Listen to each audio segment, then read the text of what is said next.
Hello, everyone. Welcome back to Plotlines. I'm your host, Connor, and today we have a very interesting episode, which is a little different for me for this show. We have Supreme Crusader, a mutual on Twitter of mine, and he is a Protestant. I am a Catholic, and I want to dive into seeing what it's like for him in this very woke culture. So, Supreme Crusader, welcome to the show. Thanks, Connor. Yeah, appreciate you having me. How you doing? Good, good. Just got off work. It's kind of a slow day, but it's all right. I was really looking forward to our conversation today. I was really, like I said, before we started, I was really pleasantly surprised that you reached out to me. So yeah, good to be here. Well, I think you have a great Twitter profile, so uh, it just made a lot of sense, and I'm happy to talk with you. Now, you're a Lutheran, right? That's correct. Yep, I'm a confessional Lutheran. Okay, and in your bio says Lutheran who's often mistaken for a Catholic, but is more Eastern Orthodox than he realizes. Okay, Yeah. so what is that? What do you mean by that? What gets you confused, or what do people confuse about you? Yeah, so it's kind of tongue in cheek, but there is a bit of truth to that. So when I started Twitter, like I don't know, 4 years ago or something like that, I I just I just did it because I just wanted to follow gaming news because I'm a huge gamer. Hmm. Uh, so I can get the latest updates. So that was just mainly my thing. I also kind of just used it just to get like general uh news updates on what's going on in the world. Wasn't really, really planning on really being active on it. And I don't even remember why I even chose a Crusader in Sydney. It was, it's wasn't anything like some deep meaning to it. Actually, there might be a deeper meaning, uh, but I may get into that later. But yeah, I just thought, okay, it's a cool symbol, warrior for Christ, and uh, and then and I just thought that that was just a really cool symbol to use. And But over time, I just started to, be more active, and I've started notice when I started getting like more and more um, like followers. I noticed that the overwhelming majority of them are Catholic, and I was like, "What's going on here?" And then after a while, I was like, "Oh wait, yeah, that actually that makes sense because everyone thinks I am." And I have looked into I have looked into Catholicism in the past, years prior.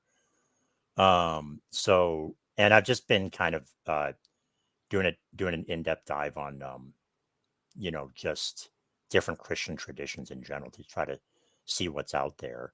So I looked into Catholicism quite a bit, and then uh, looked into Eastern Orthodoxy a little bit as well recently. And I mean, to come back around your question. At least for now, it seems uh, like what I'm reading so far. I feel like I'm more leaning towards orthodoxy, but I still have a long way to go. So, um, like I I could go either way. We'll see. We'll see where God leads me. But as of right now, I just think that some of their exclusive beliefs are more, make more sense to me. So yeah, that's what it means. So sorry for that long-winded thing. I told you I was long-winded.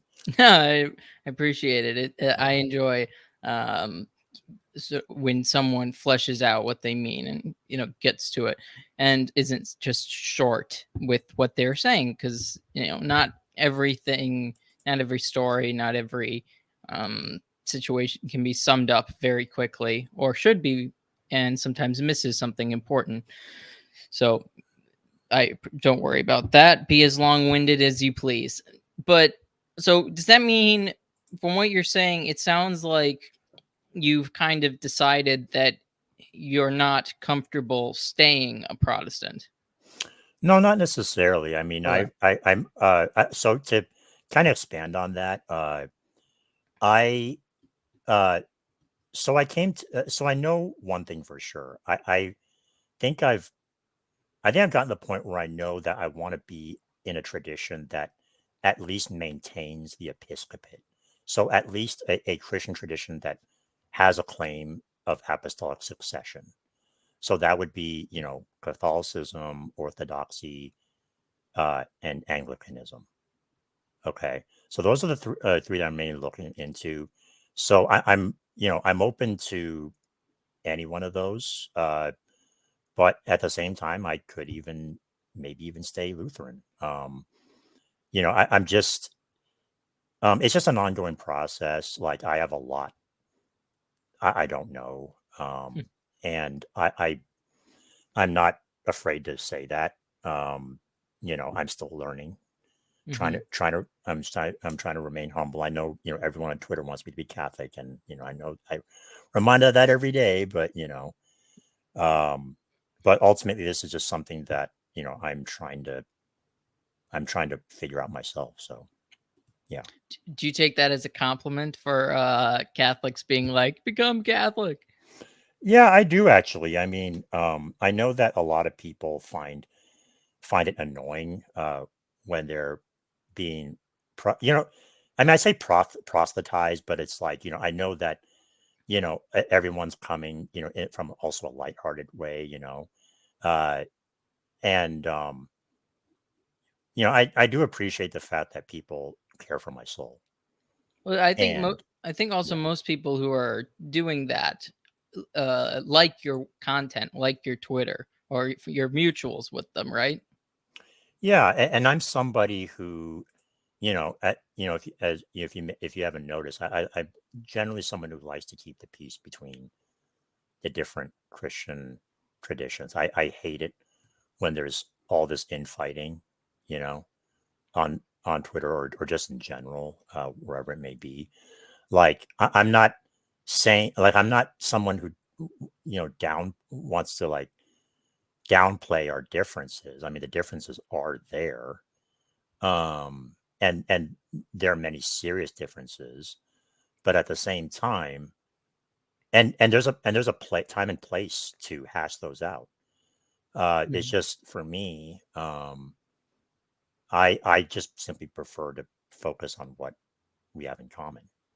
Do Um, do confessional Lutherans have bishops? Is that so? yeah, we do, Okay. we do. And Yeah, we do. And Lutherans are very unique among Protestants. I would say them along with Anglicans and many of the Reformed churches. So those are what we call magisterial Protestantism, right? Those are like the OG Protestants. They are a lot more closer to like the, you know, I guess you can say, apostolic churches, if you want to, like the Eastern Orthodox and Catholics, than a lot of like these modern evangelicals that you see today. Um, and I, and I, and that usually entails like, okay, like we believe in baptismal regeneration. We believe in the real presence. We believe in infant baptism. We believe in we believe in church authority and tradition. That surprises a lot of people, even yeah. But yeah, it's not just everybody just reads the Bible for themselves and interprets it. That's not what historical Protestantism is. Lutheranism places a high uh, a high importance on tradition and uh, and the authority of the church, but just to varying degrees compared to, like, say, the Catholic Church or the Orthodox Church. So, Yeah, it's not just it's not the non-denominational stereotypes that No, the sort of no, uh, no. though I guess what Bible do you read? And I'm curious what what translation? So I actually have a I use mostly in the English standard version, the ESV. Yes. Um, Yeah. and that's what I use the most. Although I also have an NIV back when I was a non-denominational. Those are my cringe years. Uh, Wait, sorry. What kind of Protestant did you start off as? Were you baptized as an infant? Like, no, I wasn't baptized as an infant. So I grew up in a denomination called Christian Missionary Alliance. It's a Credo Baptist denomination. So they believe that, you know, um, you get baptized when you decide to, uh, it's believers baptism, okay. right? Um, they don't believe, they believe that baptism is just a symbol. It's not necessary for salvation. I was baptized at the age of 14 in that church. It is a valid baptism, by the way. Okay. I just want to make that clear. Sure. Um, and then, uh, and then I, I just, I just did. I, I became Lutheran probably about 5 years ago when I decided that um, I just wasn't called that to Christian Missionary Alliance Church anymore. Yeah. Okay. So, yeah, Gotcha. So, and this, but you grew up in that church. You grew up in that church. that's right. Yeah, that's the So my parents actually helped pioneer like that particular church when they before I was born, and they're still members of that church today. But for me, I converted to Lutheranism about 5 years ago. Do they have a problem with that? Are No, they concerned? no, they're not. They're pretty open minded. They don't understand it really. I mean, I've kind of explained to them, but they're like, okay, cool. As long as you're going to church, that's all we care about. Okay. That's Yeah. so. Makes sense. So, when is there a different like? So you said confessional Lutheran. Is Mhm. there a is that differentiating between some other kind of Lutheranism? Yeah, and I would I would kind of compare confessional Lutheranism to maybe trad Catholicism. I mean, like what other type of Catholicism is there? Yeah, you have. I mean, you have like these like independent Lutheran churches, things like that. But um, I guess confessional Lutheranism is kind of redundant because Lutheranism is by design confessional. Same with the other uh, magisterial Protestant groups like Anglicanism. They all have a confessional standard that we follow. You know, and each confessional standard defines you as Lutheran or Anglican or what have you. Gotcha. When I was at college, I or there was a Catholic church that I went to, and then sort of next to it was a Lutheran church, and then to the next was a different Lutheran church. Mm-hmm. One had a male pastor, and the other had a female pastor. Oh, so the one with the female pastor, that has to be. I bet you 90% that's part of the ECLA church, the Evangelical Christian Lutheran uh, Lutherans of America. They're basically the Jesuits of Lutheranism. Like, yeah, What's amazing about just the way you describe Protestantism in the sort of based on your view of Catholicism, you just know Catholicism seemingly so well that you're, on Twitter, you're explaining to people Catholic concepts better than most Catholics do. yeah. I mean, you're not the first person to tell me that. Yeah, I mean, but I mean, that's like the closest analogy. I mean, I would say, uh, you know, I would. Okay, this might get me in trouble, but I would say they're even worse Than the than the Jesuits. Jesuits, Well, I because mean, Jesuits don't actually have priestesses. exactly, exactly. I mean, they may promote those ideas, but in practice, they don't actually do it. At Um, least not to my knowledge. Well, no, they but can't. I mean, they don't have bishops, so they can't. It's not like they can do anything with that. Jesuits are just priests. At least y- I don't. I mean, there might be a few bishops, but that they are bishops of a diocese doesn't. Anyways, yeah, okay, yeah, yeah, I think you're right about that. Yeah, but no, the ELCA. I mean, they're like LGBT affirming, yeah, I think there's uh, rainbow stuff at r- that church too. rainbow stuff. Yeah, I mean yeah, I mean, as far as I'm concerned, they are apostates to as far as like Lutherans are concerned. I I mean, think they'd be apostates to anybody. apostates to anybody. Yeah, I mean, Like, I yeah, mean, they they're they not even just Christian. yeah, Yeah. exactly. I think there was like there's a whole like it was like a mural written on the side of their I don't even know if it was really a church. It didn't even look like one. It looked like just like it looked like generic building. Um So but this was when you were in college. yeah. Oh, okay. Oh, that's So weird.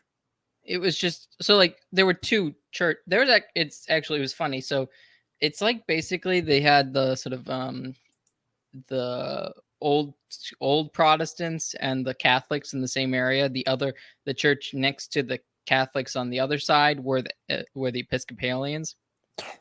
Yeah, So it was just church. It was just church row. And then there's a church down that was down the road that I called the not a church because it flew every kind of flag you can think of politically. hmm. uh so uh they had like an American flag, a Gadsden flag, a gay flag. No, sorry. I meant any flag that defines a political ideology. I guess that's left, not actually. Oh, oh, They didn't okay. do all of them. I guess I shouldn't say all of them. I meant anything that would make them not a church, Oh, okay, okay. like a BLM flag, Yeah, uh, LGBT flag, whatever. That like every flag possible in that area in the left category. I Um, bet now they probably have the Ukrainian flag. Yeah, I don't know. That would be interesting. Yeah. Um, I they had so many flags up there that I didn't even try and look too hard because I didn't want to try and figure out what they actually believed in because it seemed like nothing. They didn't believe in anything Huh. except for themselves. I guess they believed in themselves. Right, right. They But worship themselves. that's something. Um, but yeah, so this sort of so that's my experience. That's I think that might be my only experience with Lutheranism, except for when I was a child, when my Catholic church got burned down. What? Yeah, Are you but serious? an arsonist burned down. It's like the in my area, a bunch of Catholic churches have been burned down over like the last 30 years. Dang. It's common. It's just like in Europe. Yeah, but Yeah. I don't think it has any religious connections or anything. It's just I mean it is connected to something, but I don't know what. But this one actually my church itself like has been burned down twice over the last 100 years. Obviously I think for different reasons. I think one of them might have just been an accident and the other one was an arsonist. But just this church has been bad luck apparently. No one was hurt though, right? No. Okay. Uh though but it was we didn't have a church after that in I think it was 2000. I think it might have been 2001 or something like that.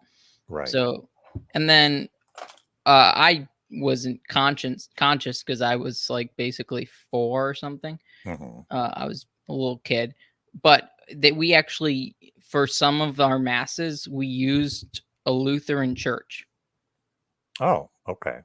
and it Yeah. was also a female pastor, I think. Oh gosh. So that was a weird thing. I don't think Catholics should ever do that ever No, again. I wouldn't recommend that either. No, I don't know. We had a gym that we used in the meantime, which actually used to be the church, and that church, before it was made into a gym, was beautiful, but then they turned it into some garbage looking modern thing. Anyways, I have my local church has been always a mess.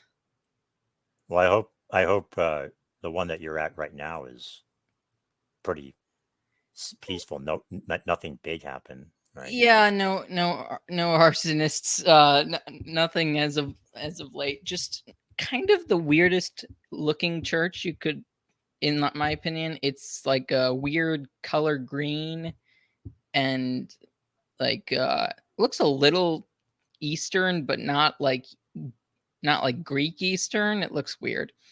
The Okay. outside's fine, but the inside just looks really strange. Very green, huh?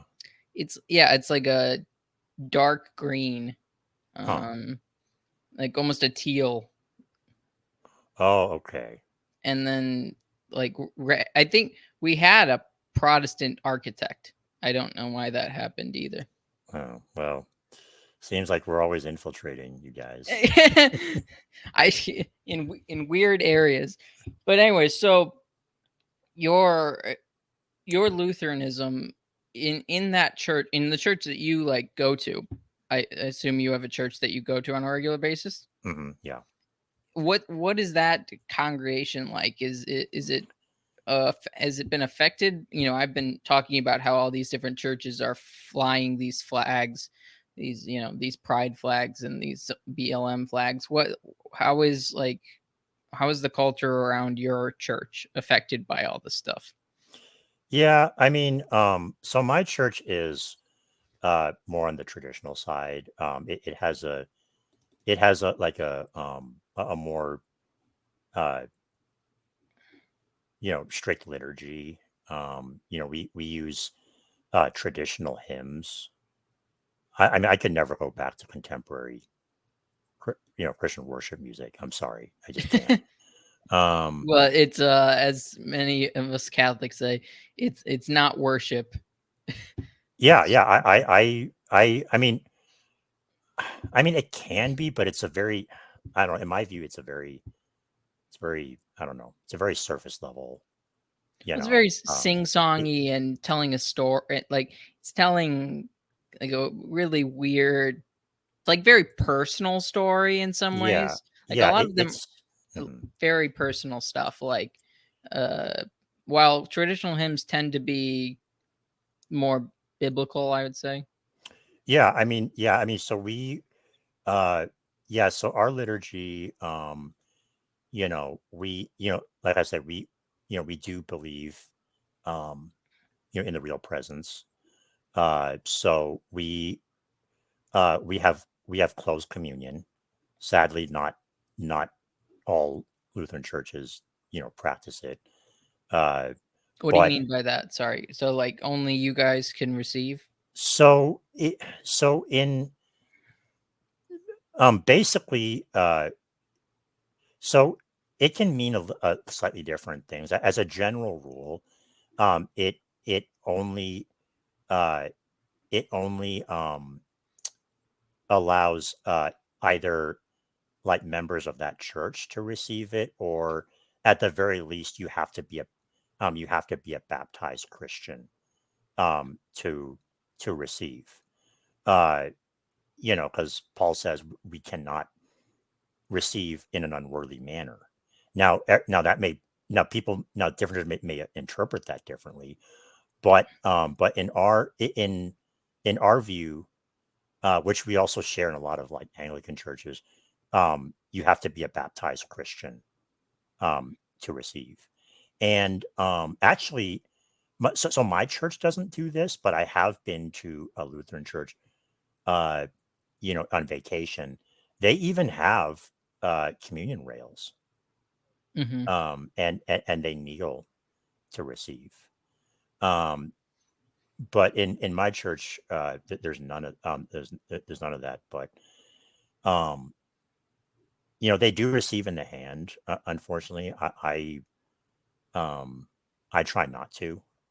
But yeah, we are more. Um, we have a more like traditional liturgy for sure. Yeah, and so like, what is your, or how do you? Okay, let's start here. What does the real presence mean to you? Well, in I mean, for me, um, so the traditional Lutheran understanding is that uh, Christ's body and his blood, his actual body and blood, because we do both. We do both. Consecrate both the wine the uh, and the bread. Uh, the traditional understanding is that um, his Christ's body and blood is united with the bread and wine. You know, and uh, that's a very simplified view of it. So it's not just one or the other. But it's just both, like united, but he is there. Um, so that would be my understanding. I haven't really delved into like the scholastic like details on how that is, and I don't pretend to, but that is the general idea. Okay. Yeah. Some people would call it consubstantiation. You know, uh, Yes. when you, I mean, which makes sense when if you think about like the two elements are combined. You know, so Okay, yeah, so like, in the sense that like the bread and the wine remain there, not just accidents, but also, thoroughly. But there's also, the Lord is there as well. correct. Yeah. Okay, Hmm. where the Catholics believe, if I'm doing this right, I'm not a theologian. I'm very bad at these types of things, but that that the outsides look the same, but Hmm. but of course it is no longer bread and wine. It is the body and blood, soul, and divinity of Christ. So those are the differences.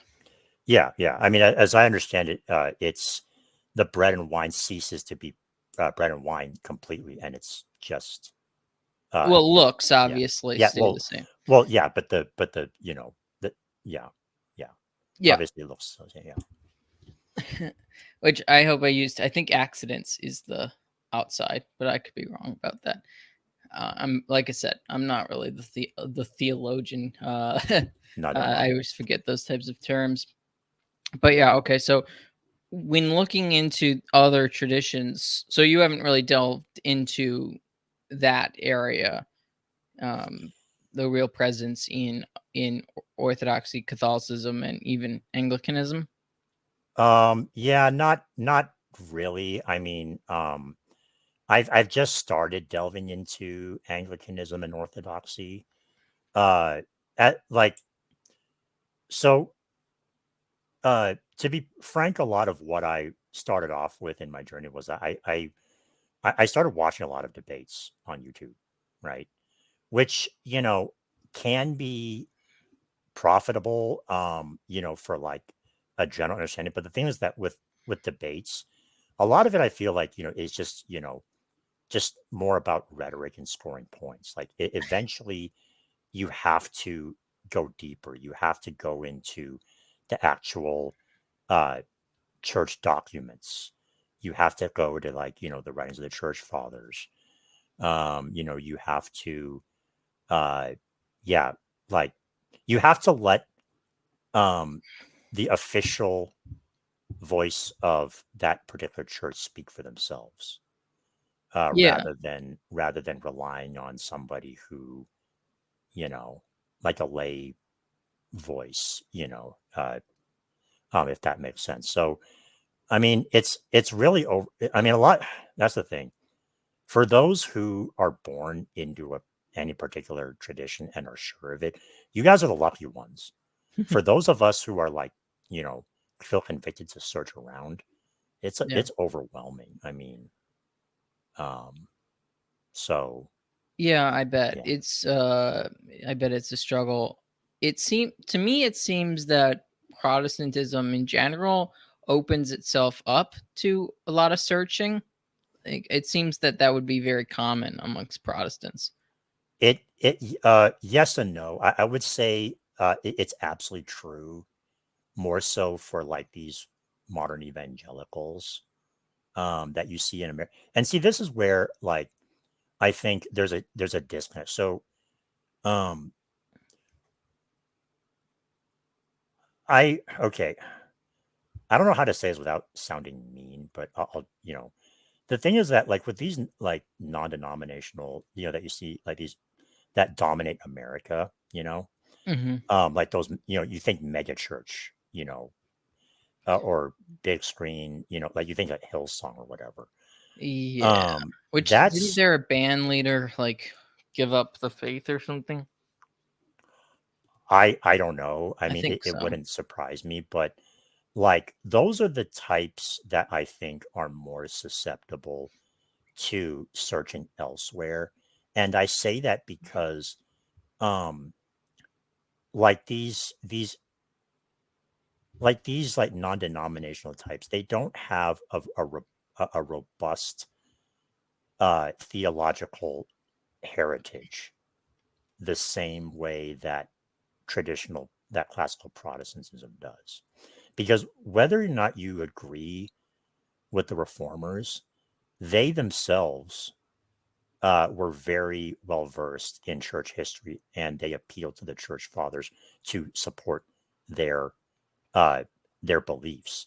Modern evangelicals, they don't do that. It's like, they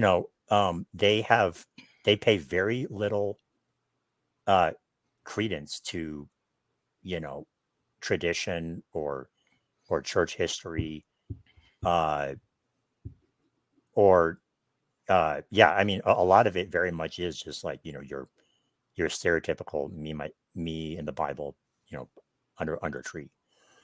I mean, Whereas, this is a very just an American problem in a lot of ways, yeah, and it can also extend to other places in the West too. I mean, like in probably. Australia, and a lot of it, because I think like in the West, like we have a very like individualistic uh culture. And I think that, I don't know, I sort of think that American specifically is kind of the birthplace of a lot of very strange religious movements. I mean, we have Mormonism, You have Mormonism, you have the Jehovah's Witnesses. that too. I'm pretty sure most Sedevacantists are in the U.S. too.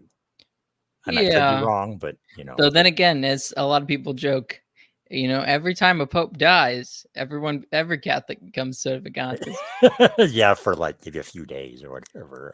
No, it's more like a few years. Some back in the day, yeah, there were much longer stretches of time when there wasn't a pope.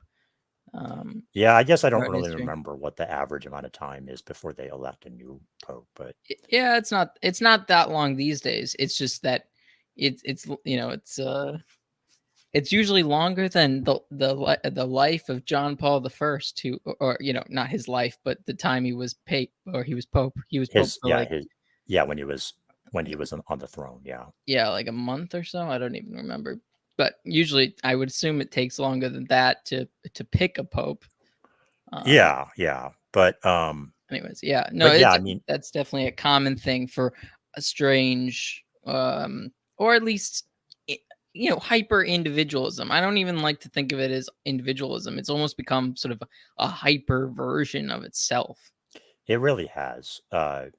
and you see this in how uh you see this in the mentality of like a lot of like these non-denominational churches. What do they what do the average non-denominational you know attendee say when they are looking, they're like, I want to find a church that works for me. you know Oh yeah, i yeah. I Not want a not church that makes me feel good. um Sorry, it's not about how you feel.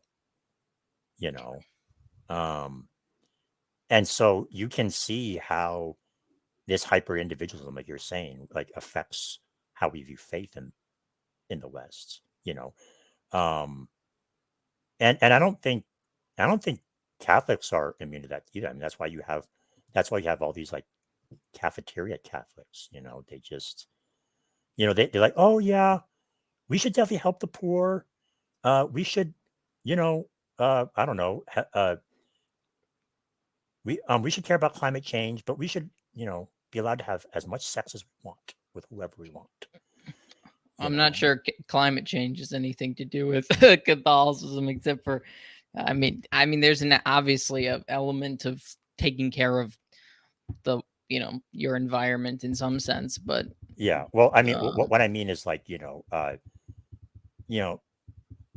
they'll like support things that are convenient, but at the same time, they want to keep all the stuff that sounds, virtuous without having to have any like, responsibility or obligations to the faith as yeah, well. that anything that sounds virtuous in their worldview that they already have, or the world's worldview, Yep.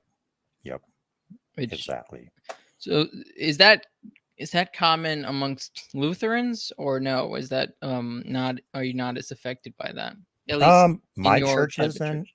My church is, like pretty traditional. Like, we are like we're fairly like immune to that. But you know, eh, the thing about like, I mean, like I think all this modernist crap has kind of affected everybody. Like, I mean, it's even affected the Orthodox too, in a way. Like the Orthodox Church of America, like is pushing for gay marriage and things like that. Yeah. But I mean, I don't think there's any debate to be said that I think the one that is most susceptible to them is Protestantism. Like, I have to be honest about that. Um, you know, uh, like I said, with Lutheranism, we have the ELCA. They affirm everything. Um, and they are, unfortunately, they are the largest body within Lutheranism. Oh, they are, okay. Yeah, yeah. So, um, What's your group called? Does your group have a name? yeah, we are the LCMS, which stands for Lutheran Church of Missouri Synod. Okay, that's We are we are we are much more conservative. So we don't uh, so um, we don't ordain women. mhm. Um, we we have closed communion.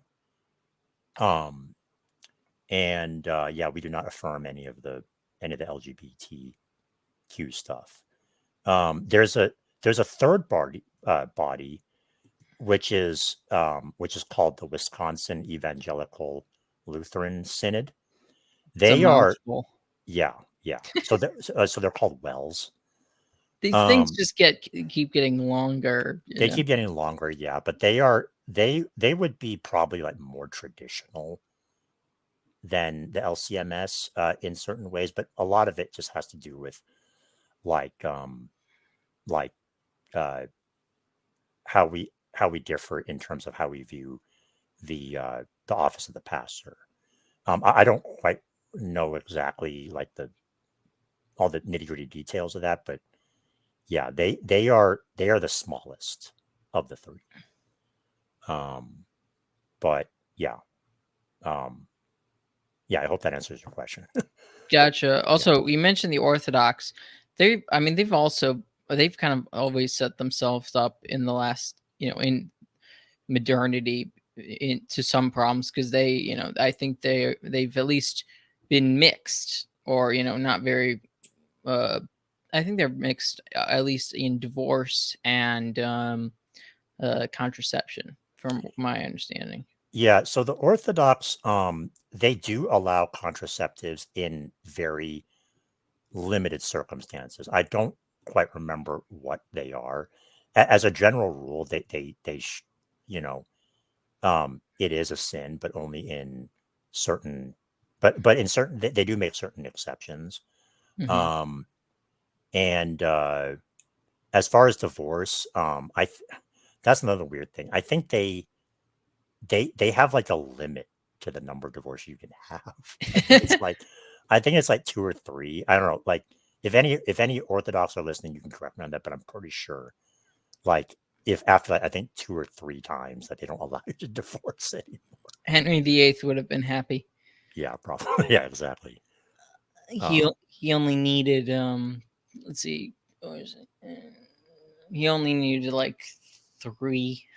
Yeah, I think he only needed three, because a, f- a few of them died and one of them survived. yeah. Oh, no, yeah, no, just one of them died. Yeah, no, he only needed three. He Yeah, needed. so I guess if it's good enough for Henry VIII, it should be good enough for the Orthodox. I guess that's. Do you think that's what they were thinking? I don't know. I don't know, but I don't even know. I assume, do Anglicans allow divorce? I would yeah, assume I mean pretty much all any Protestants. pretty much every Protestant denomination like allows divorce in some to some degree. So what is that? What is that? How does that work in your denomination? So generally adultery and abuse. Um, Say it again. Sorry. so generally adultery and abuse. Okay. Oh, adultery and Yeah, I mean abuse. there are some. I'm sure that there may be some LCMS locations that just for whatever reason.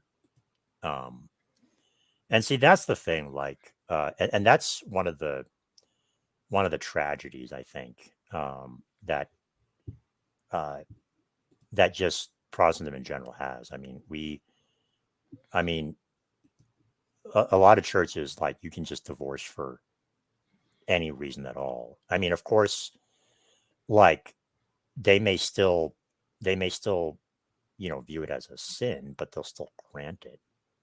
Uh, In many times. oh, So okay. yeah. I mean, there's not even any point in trying to defend it. It's an odd strategy, at least. Um, Yeah. So but also, like, from a Catholic perspective, like it wouldn't be, you can't get married again. yeah, and that's the way that it should be. But to be fair, I've heard that there are many maybe individual parishes that in practice hand out annulments like they're candy. Yeah, I mean, I'm Um, pretty sure it's diocesan. It's not parishes. okay, Parishes, or at least Catholic parishes, yeah. don't have authority to give out annulments. I believe that's in the that's with the bishop. Oh yeah, yeah. Oh, okay, so it's up to the bishop. Okay, yeah, yeah. So yeah, I wouldn't be surprised, but there's a lot of debate around Catholics, or I don't know if this will ever be agreed upon or whatever, is whether or not the the whatever whether or not the church can give out an improper annulment, if that makes Hmm. sense. Yeah. Just because what the church, because I can't remember what the passage is. um what you bind on earth is bound in heaven. Shall be What bound in heaven. Whatever you Yeah, loose what on is earth shall loose be loose in on heaven. earth. Yeah. Yeah. Yeah, and that's the thing. Like, I mean, I would just kind of worry if like the bishop was so quick to give them out. Then I wonder, okay, is my annulment really valid? That's what I would like question. But Yeah, well, the church has there is a way for you to sort of, in some sense, have some idea because the church has lists of reasons why you could get an annulment. Mhm. So if your situation fits those situations, I guess you could feel more secure in that. Yeah, as a general rule, I think, like, from what I understand, it's like, okay, if the if the marriage, quote unquote, was entered through false pretenses, there was some major thing that was hidden, uh, or there was undisclosed, cheating, that sort of thing, right? I don't think cheating would count, but it's more if the undisclosed part is more if you go into the marriage and not knowing something that like the person doesn't want to have kids, like that type of thing, because at that point you've gone in to marriage under false pretenses. Oh, wait, even if one person cheated before the No, no, marriage I'm and I'm didn't. saying I don't think cheating has anything to do with it. Oh, okay. Okay. I don't think Yeah. adultery. I don't think adultery is a case for an annulment. Oh, no, no, no, no, no, no. What I meant was, like, if they cheated before the marriage happened and never told them, like, Yeah, until after marriage. I don't think that would be it. Let me look it up. I'm gonna look up Okay. what at least uh the USCCB, which is the College um, of Bishops in America. yeah, something Yeah. like that. What they say about I love how it comes up with annulment costs as one of the things you can look up or that they suggest. Okay. Um, um,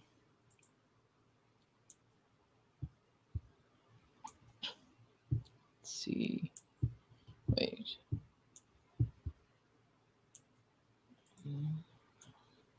Hope everybody watching is thoroughly entertained.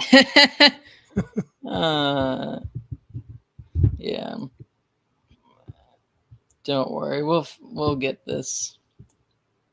Okay. Grounds for annulment uh, says insufficient use of reason. So basically, if the person doesn't know when they're getting married, like in during the process of the marriage ceremony, they don't even know what's going on. So I guess like Right. if they're drugged or something, I And imagine.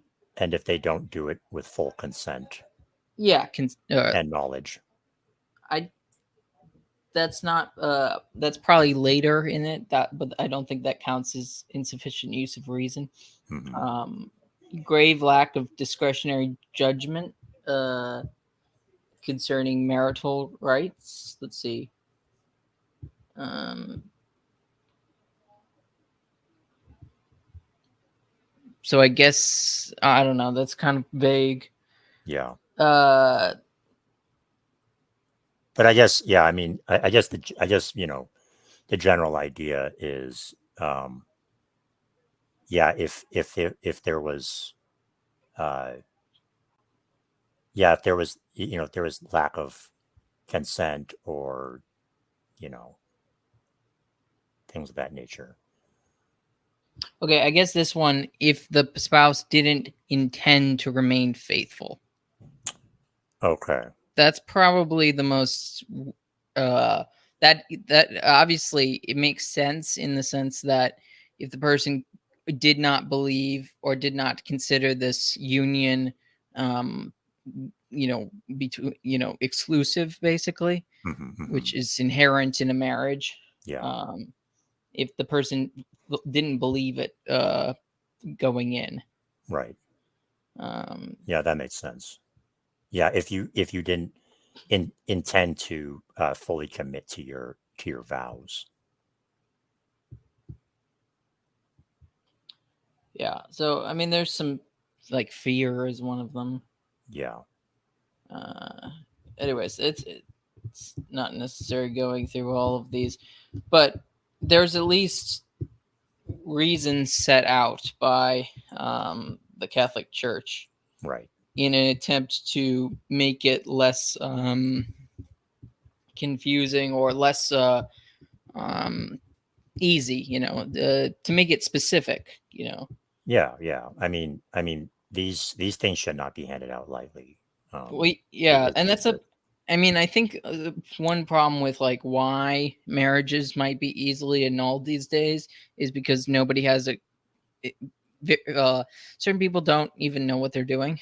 Like they don't even care. well, yeah, because we don't even people don't hold marriage to be sacred anymore. It like like even I really think that just talking with a lot of Christians in general, they almost see it as almost like just more of a contract that they just do um, than an actual covenant, you know, before God.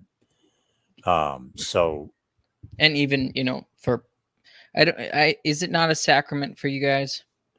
no, our sacraments is the Eucharist, uh, baptism, and and confession, which we call absolution. But the Okay. thing about but no, marriage is not a sacrament in Lutheranism. No, Yeah.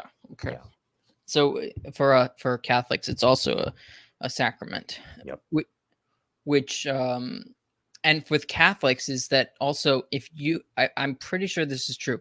If you are a baptized Catholic, the church you as a Catholic basically if you're married outside the Catholic Church or without the Catholic Church's permission, you did not get married.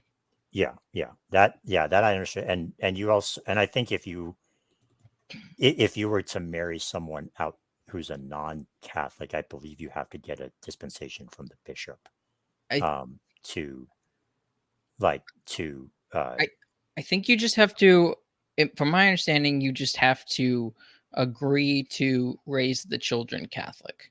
yeah, yeah, I that don't I yeah. don't know if there's a I don't know if you need a dispensation, but if someone knows better than I do, please let me know. Yeah, I'm pretty sure that's the case, but I'm not 100% sure, but yeah, uh but yeah, um yeah, I mean just in, I guess that might actually um that might actually kind of, maybe even segue to, you know, um other things. I mean just the way how uh like I get, we talk about, like our increasingly fallen world. Um the uh like just the way how the institution of marriage it has been so denigrated. Not only has spiritual consequences, but it also has practical consequences too. I mean, even the most amicable uh divorces will leave life uh far-reaching wounds on both the spouse and especially the children. I mean, um what even really is an amicable divorce? Yeah, I mean, you could argue that there really isn't a such thing. I'm talking like, with, ones with like relatively little like, hostility. But yeah, I guess you can, I guess there really isn't really such a thing because at the end of the day, you are, you are destroying a covenant, you know? It was Yeah. interesting. I saw a video, an interviewer ask asked Tom Cruise about his relationship with one of his former wives. One of his 10 former wives, probably, He's maybe. I only don't had 3, but the only he's Only, he, only he three. We're could getting be into Orthodox order. yeah Only three. he could be Orthodox. He's Yeah. not. He's a Scientologist. He grew up Catholic and actually went to seminary, which is an interesting thing. And I'm going to be doing a show with some guys on Tom Cruise in the future, especially with his Mission Impossible movie that came out recently. Oh yeah. But anyway, so Tom Cruise was asked about, and this was his real wife, I guess. Well, actually, because he's Well, Catholic, he had none. Anyways, yeah, his first fake wife. yeah. There you go. um, he was asked what their relationship is like or something like that, or do you miss her or something like that, and like he was like, what kind of question, why are you asking me this, like what do you think I'm going to say, like, to this type of question, like, like I was married to this woman, something like, it just seemed like, I don't know what the circumstances around the divorce was, but just that he's like, there's tons of baggage, Yeah, even for a guy who's in quote fake married 3 times, yeah. No, I mean it. Like, and who's unfortunately, rich and powerful, like how, like, if rich people have tons of baggage from these types of things, don't you think uh non-powerful people will feel the same?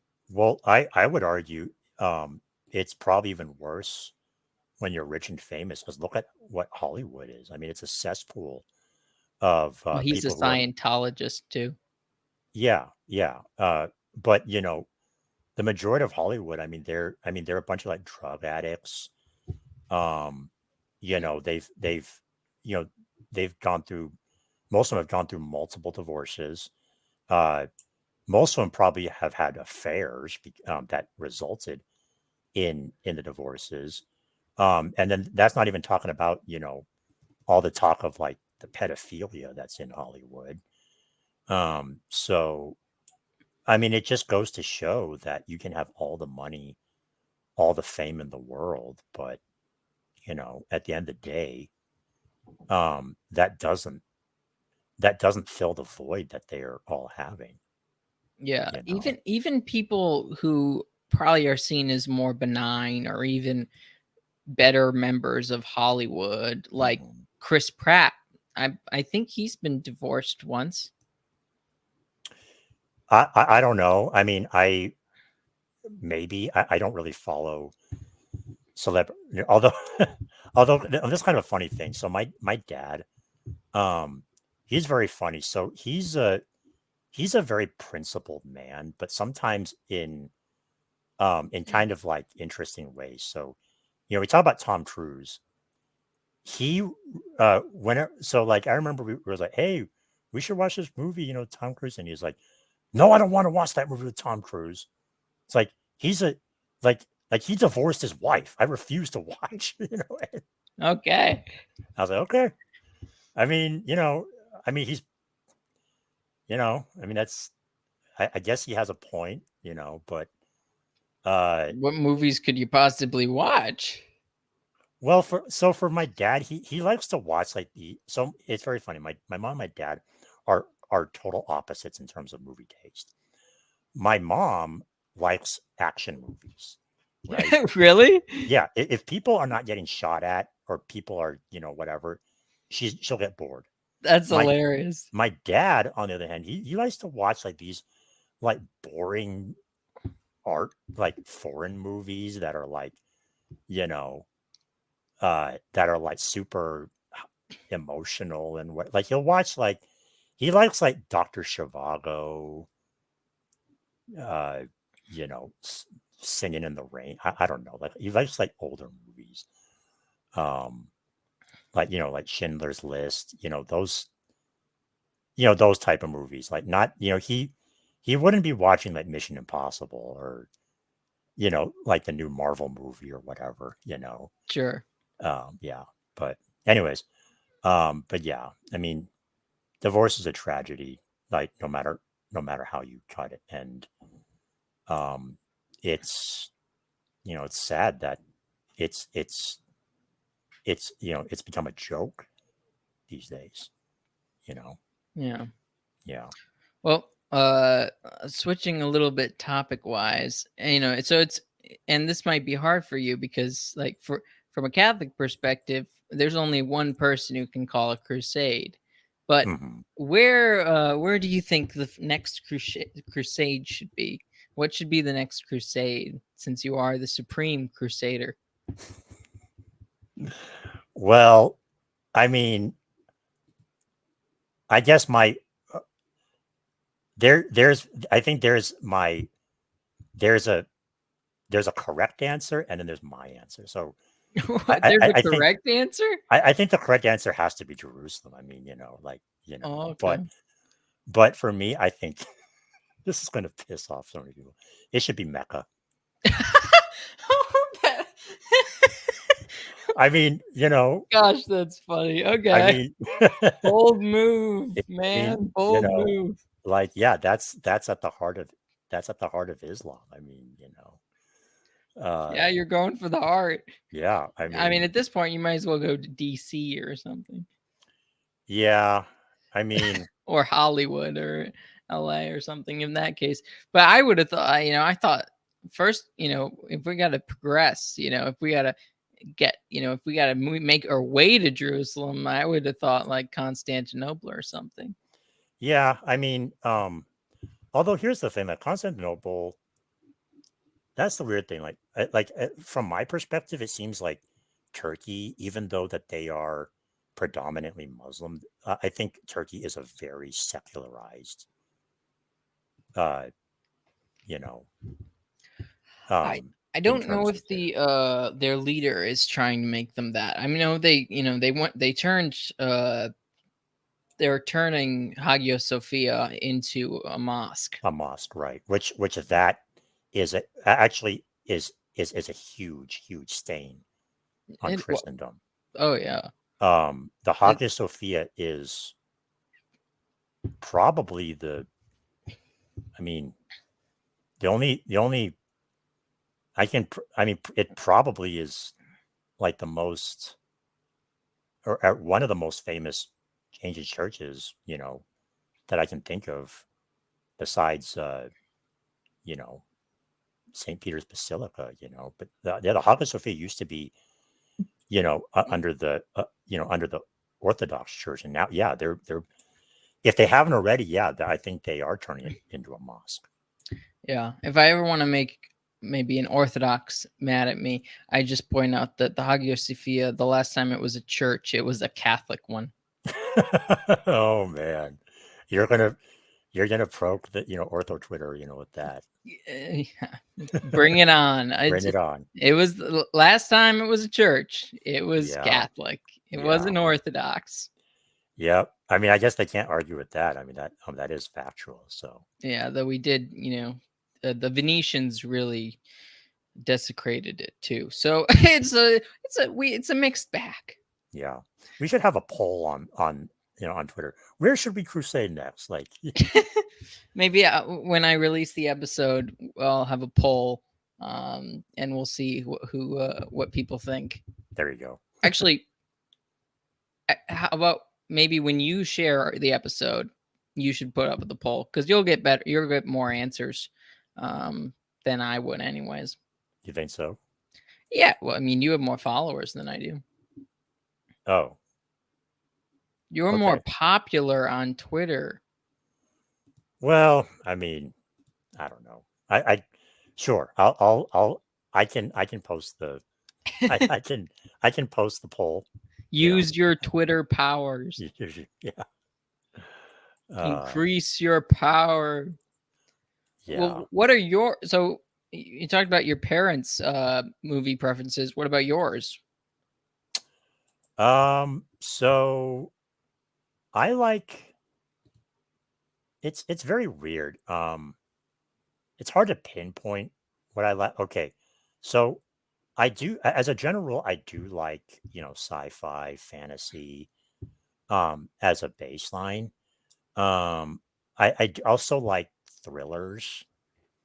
Um, I can pretty much watch anything as long as it has like a good story, um, to it. Like, uh,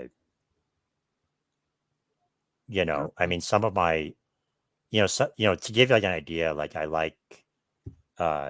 don't know if you ever seen like the Count of Monte Cristo. That's a really good one. I haven't. Don't spoil it for me. Yeah, no, that's good. That has Jim Caviezel in it. I know. I Um, need. Well, I need to read the book first. yeah, I tried to read the books of things before I read or I watch their movies hmm because I want the author, the original author, to give me the idea first. yeah.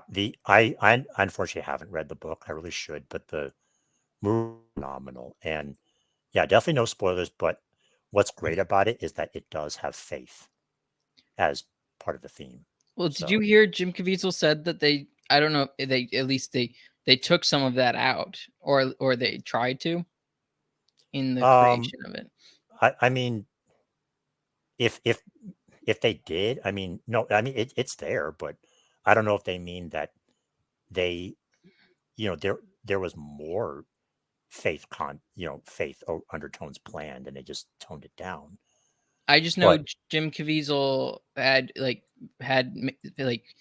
he had agreed to do the movie, and it basically he was like part of the agreement was you can't change anything without my, the script. You can't change the script without consulting me, and then they went and did it anyways.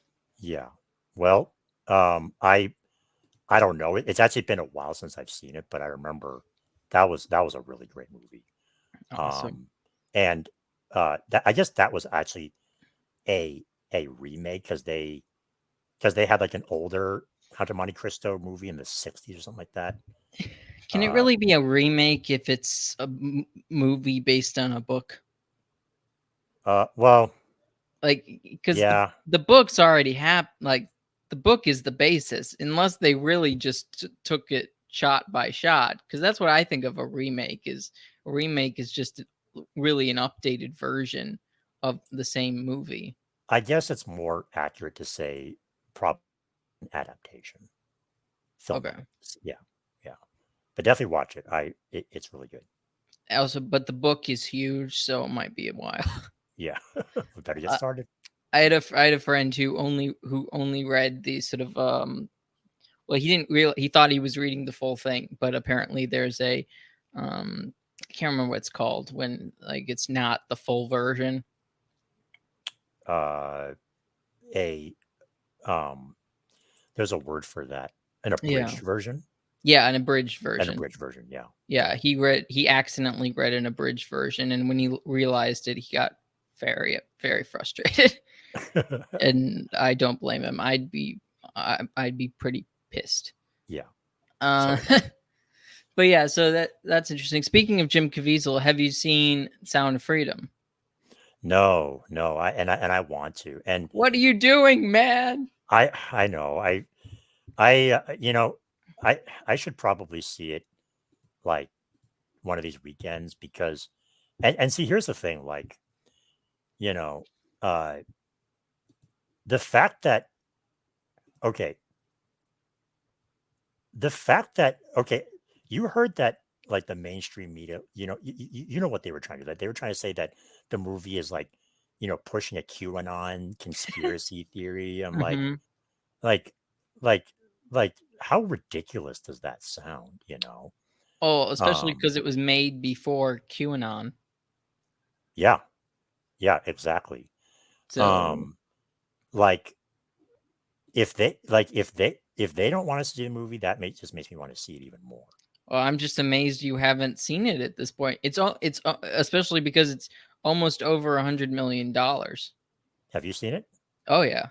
Is it good? Oh, it's great. Is it great? Yeah. Uh, it's just an excellent, well done movie. I mean, it's not without its problems, but it's way better than any of the garbage that Hollywood's come out with. Oh, I'm sure. Especially when this is um bringing to light like a serious issue that I think doesn't really get talked about much, Hmm. really.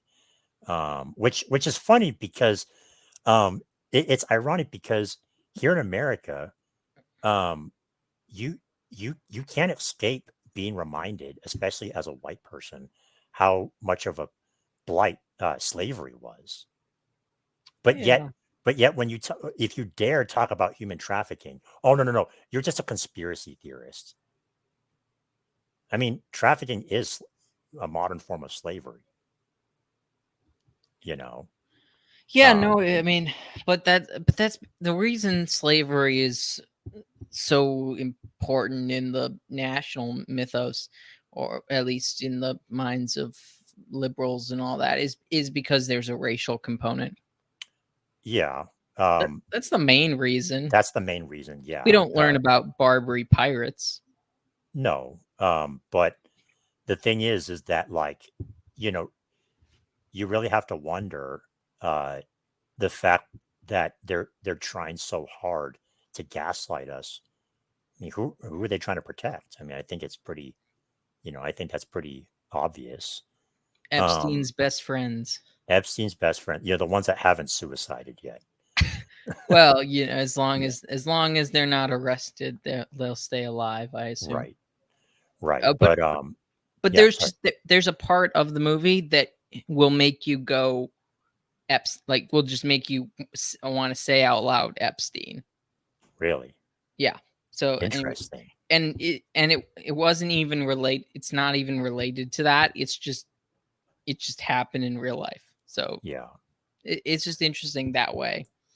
Um, yeah. but yeah, No, a very politicized movie that's just a well done movie that has heart and meaning and has a lot more, like, it's basically what a Christian movie, and when I say Christian, I just mean themes of Christianity. I don't mean uh like those terrible faith-based movies. like pure flicks. Yeah, exactly. Like, I'm Yeah, not talking about that. Like, just most good stories have Christian themes anyways. Even a lot of pagan stories have Christian themes just by natural, they're just because they're good storytelling. And the best story possible is the Christian story.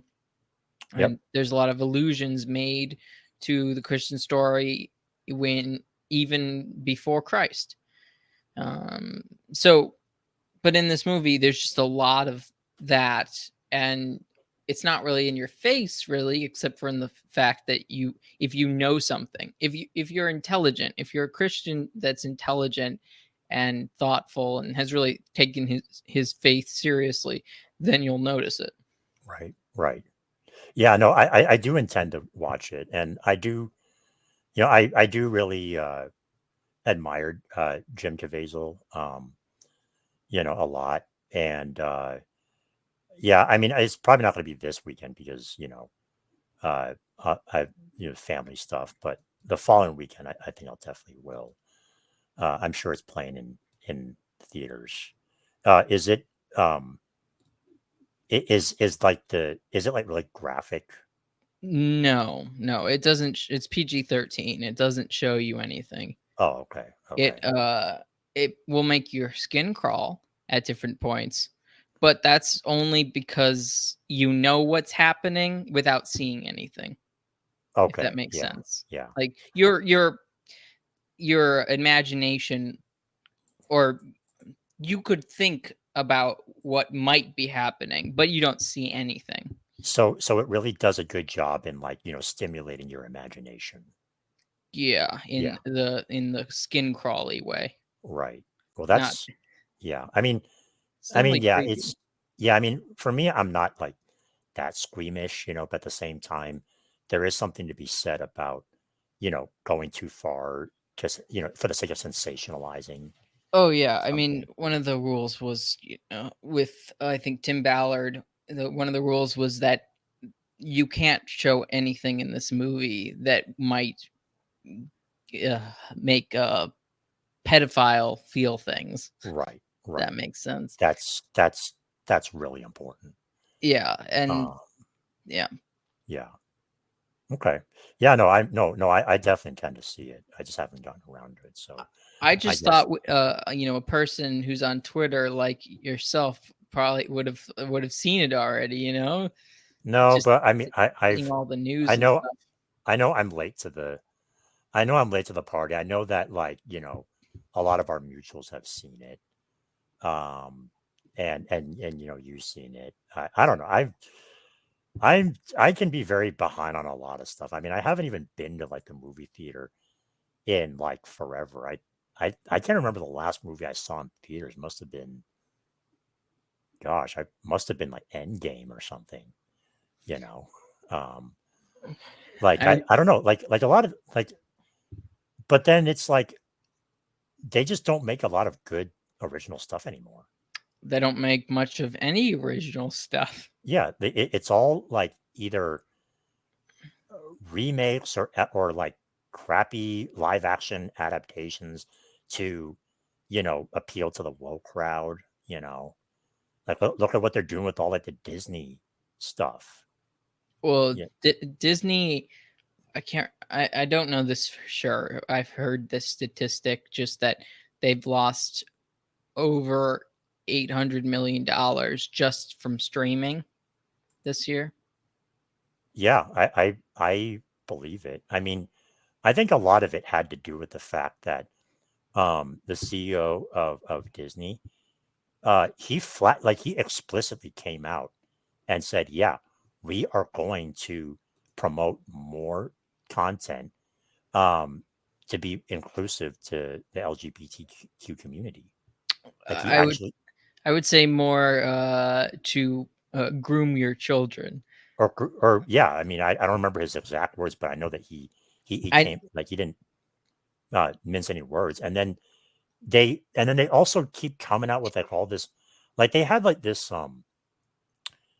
uh this one movie that like bombed. It was called like The Strangers or something. It was, it was very, very explicitly gay. Oh, That and it they hardly did any marketing for that.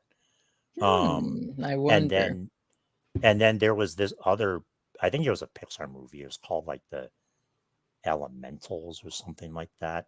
Yeah. Where like there was like they were really pushing like non-binary undertones. Yeah, I And heard it's like, that bomb too. yeah, exactly, that bomb. It's like, look, pe- the average person doesn't want to watch this. Sorry, you Indiana know. Jones also bombed. Oh, I didn't see that one, but yeah, that's I did hear that. There's, I mean, I I did hear that the first 15 minutes are pretty good because it's basically a CGI Harrison Ford fighting in World War II. Wait, wait, hold on. Are you saying that like that Harrison Ford got the Princess Leia treatment where like they just digitalized his face to be They person? de-aged. I don't know if they did the same because Princess Leia would be. They didn't actually have Princess Leia there because she died. Right, or no, she just wasn't young enough. Indiana Jones was just de-aged, so Mm-mm. they de-aged Harrison Ford. Yeah. Um, so and they had him fight in World War II. I haven't seen the movie. This is what I've heard, and that's uh at least an entertaining action point of the movie, and then once it gets to the present, it's just garbage. Isn't he like 80? He's definitely really old. It's ridiculous. I don't know what they're trying to. I don't know why they would try and make Harrison Ford an action hero again at, Well, yeah, at I his mean, age. he's way too old, and they had to have known that with what they're with the direction they're going, that it's gonna bomb. Like it did bomb, right? I mean, the Yeah, I mean movie. it's definitely not going to make it back its money. That's for sure. Yeah, Um, well, and somebody pointed out something that I thought was interesting.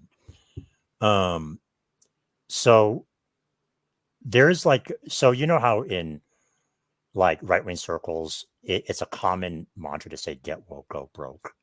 sure. So this guy that I know, he said that he seems to believe that that is just a huge cope because um uh with all these like they're not really necessarily interested in the fact that they're losing money, but they're just they're part of like a concerted effort to really push this into our you know into our society until culture accepts it, you know, even if they suffer loss. So for them, it's more ideological than financial.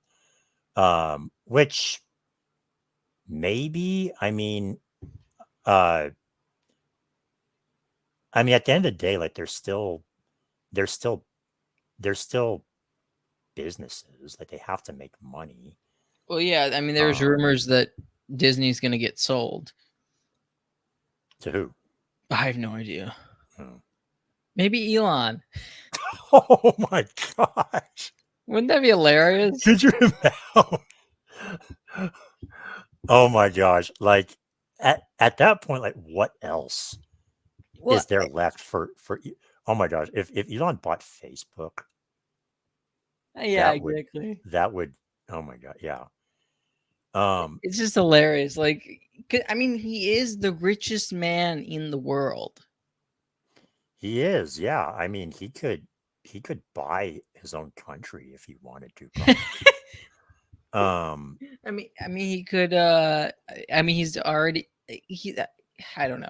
The whole. It's just insane that the. I mean, I don't trust Elon necessarily. I do think he has some good. Has some good instincts to some degree. I Um, think I think all the positives that he's done is a byproduct. Um, but yeah, you're right. I mean, ultimately, he's going to do whatever is in the best interest of him. he's not the same as this, but he's kind of a billionaire Andrew Tate on like a like in a different area of society. Hmm. Like he still follows the same mantras of liberalism. Yeah, He's still been taken over by the culture. It's just he has problems with certain areas. he does, and I never really know what to truly think. What Elon's thinking. I mean, it one thing's clear. Now that he has bought Twitter, he is trying on every avenue to try to get people to sign up for to get verified. Hmm. I mean, did you notice that now you can't even DM somebody who's not following you unless if you are Yeah, verified I did. That was a bit inconvenient for that's a bit inconvenient for my for your podcast. for my networking. Yeah, Um yeah. It's like you have to go through somebody that is yeah, yeah, following them. Yeah, which I am lucky that I know some people. But Y- but one of the things is I would like to get just I would like to meet someone in some sense on my own merit, if that makes yeah, sense. yeah. But I mean, it seems like you've been doing it pretty good. I mean, you seem to be going to all these events. Like, Yeah. didn't you go to like the some Catholic conference recently or whatever? I did, yeah. Yeah. We had there was a coalition for canceled priests. Yeah, Um, I saw your stream with Trevor and Margot. yeah. Yeah. Were you in the comments or was it just after? No, it was after. Oh, okay. You should Um have been in the comments. Though then again, StreamYard was being weird that time. Like I could not see the comments on the on the StreamYard thing. oh really? Oh well in Yeah, it that was case really bizarre. But well that I yeah. should have looked at my phone. That would have been an easy way to look at the comments. Yeah. Well, I guess it wouldn't have mattered if I was in the comments anyways. Yeah, well, I should have been smart and checked the whatever the checked it on my phone. That On would your have been phone. easy to Yeah. do. But anyway, so it's just the thing. So yeah, meeting people is definitely an important part of podcasting. And Twitter is an okay place of meeting people. People always joke that it's or some people joke that it's a way of a dating website, like that type of thing. But it's a you Yeah. know I mean, I know a lot of people on there who have met their spouses online mhm, on Twitter. I think, yeah, for me, I've only met two people on Twitter, and that was relatively recently. I met. I don't know if you follow Emily and Andrew. So um, they are that Rosary girl and that Cath guy. I posted pictures of their wedding, um, back in May, but I went over. I flew over to. They're really good friends of mine. mhm. Emily is like a little sister to me. So I got to meet them, and also I got to meet Good Tweet Man. Oh, really? Yeah, he Okay. was there. Oh, he was at the wedding. Okay. Yeah, yeah. I, it, So you didn't get him to follow you though. no, no, he's no, no. Oh, we're mutuals now. Oh, okay, Yeah, perfect, awesome. yeah. He wasn't he banned for a while? He was. Yeah, I think so. I don't remember why, but he may have even been banned twice. For all I know, but I know that he was banned at least once. Were you ever banned? Yes, Okay, but like but here's the thing. So I got banned like about a year ago. And then, so here's the thing: they never told me why I was banned, but sure. but I suspect I know what might be the reason. So the night before, I was joking around with Brick, Mm-hmm. and I think who else? Oh, and Rob. I think we were joking, because you know how Brick likes to do like food takes. Most of them are horrible. Okay. Because he likes pineapple pizza. I'm sorry, but he was he posed a question. Uh, what is the best condiment for fries? And I said ranch, and they were hating on me. They were like saying like, oh, that's so low class or whatever. And I just simply responded with a joke. I was like, if you keep talking like that, I'm gonna strap you down to a chair and I'm gonna inject, that stuff into your veins. And I think that might have been it. Like Twitter probably thought that was a threat. That's but that's hilarious. and so the next day I got a permanent ban. So then I had to use like a secondary uh an account that I forgot about, like, you know uh that I made like probably a year before that. Mm-hmm. Um, and then shortly after Elon, took Wait, over. do you have two then? Yeah, I have two. It's basically the same type of thing. But like after Elon took over, I just decided, just out of the blue, you know what? Let let's give it a shot. I'll go ahead and appeal my suspension. And lo and behold, they did it. They unsuspended my old one. So I was like, okay, I'm switching back. So yeah, I was able to get my old account back. Well done. I can't find your other. What is your other? It's Supreme Templar. Oh, that's why. Okay. Yeah. I was I think- I yeah. don't use it anymore, but I mean, yeah, if you want to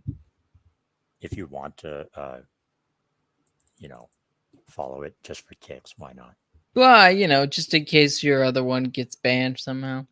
Yeah. It's unlikely with Elon, I guess, but I don't know. Well, it still happens. Sure. Yeah. And you never really know who's in charge of that sort of thing. Yeah, exactly. So, So yeah. Well, uh is what's your thoughts sort of about politics these days? You know, there's primaries coming up. What are your thoughts about that? Yeah, I mean, I think it's pretty clear that you know, um, it's pretty clear that they want, and by they I mean like the left and everything.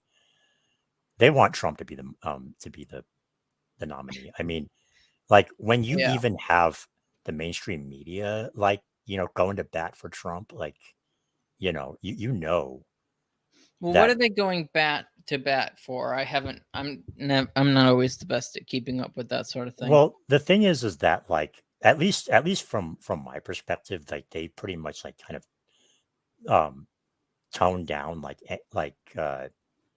hit pieces on Trump, and now they're just and now it's like uh they're mostly focusing on DeSantis now, from what I've seen, you know.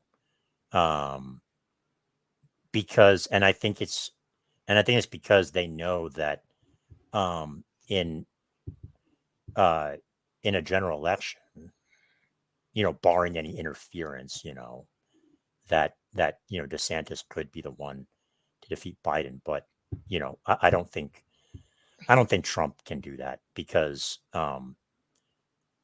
all he has is like a big chunk of the GOP base, but he's Mhm. not going to get the independent vote. Like I think even independents are tired of him. Yeah, Um, I think yeah. I mean that's what I would say that's what the media are banking on. Mhm. But yeah, So yeah, but and as far as like everything else, honestly, in some ways, I'm actually somewhat hopeful, which is surprising because like we've had like some pretty big like state like victories on the state level. Like there have been like it seems that we've been seeing a lot more and more states like signing bans against like child mutilation. I mean, ideally, like they should ban it completely for just in general. yeah. Well, But like, uh, and also, the whole thing with like the Bud Light backlash. Um, hmm I think it is very promising. Um, there's still a lot like there's still like a lot more work to be done, but I think that with like all these like small victories, it's encouraging at least. You know, definitely. Yeah. yeah. Well, Supreme Crusader. I think we'll have to do a follow up in the future. And I think we should wrap it up there. Supreme Crusader. We can find you on Twitter at Supreme Crusader. Is there anything else? Any other way people should find your work or what you talk about? Yeah, just Twitter. You'll see me ranting about how evil abortion is, and um, how much uh, yeah, and just random ramblings. And Um, explaining Catholicism to non-Catholics yeah, to as a non-Catholics. non-Catholic. Yeah, even sometimes to other Oh yeah, Catholics. Yeah, Catholic explaining, I guess. But Catholic. yeah, other than that, subscribe to Connor, otherwise you'll lose your salvation, even if you're a Calvinist. You know, once saved, Oh, always saved will not save you, if you don't subscribe. if you Um, don't subscribe to plot lines. if you don't subscribe to plot lines, Well, um, also join the Discord if you want to continue conversations. wait, you Um, have a Discord? I do, yes. Oh, you should DM me that. Okay, I will. Well, there's Um, a link in the description of every video. yeah, okay, yeah. Go join the Plotlines Discord, and yeah, also follow Connor on um on Twitter as well. I Um, appreciate that. I'm not very good with Twitter. I don't know if people really want to. Discord is better because people, in my opinion, at least, because people can. I post all my episodes there, and they don't have to worry about getting retweets or anything like that from other people. But Yeah. also on Mondays, I do a weekly sort of hangout with all the members of my Discord. So Okay. that's a nice little bonus. If you want to talk to me, you have the opportunity. If Okay. you want Yeah. to join the Yeah. Discord. Totally. Yeah. No, we definitely got to do this again. Because there's probably a whole bunch of other stuff we can talk about. But yeah. Thank you for having me on. It was really fun talking to you and actually speaking to you for the first time. Yeah. And time just flew by. So, Yeah, but let me know. I'm not really great at Twitter in that sense, but I've always considered us uh friends on Twitter, you know what I mean? Yeah. Yeah. But Yeah. Totally. Yeah. Yeah. We're totally friends for sure. So yeah, definitely. definitely let me know whenever you want to have a conversation again. I'm pretty open. So yeah. Awesome. Well, thank you everyone. Please like, share, comment, and subscribe. And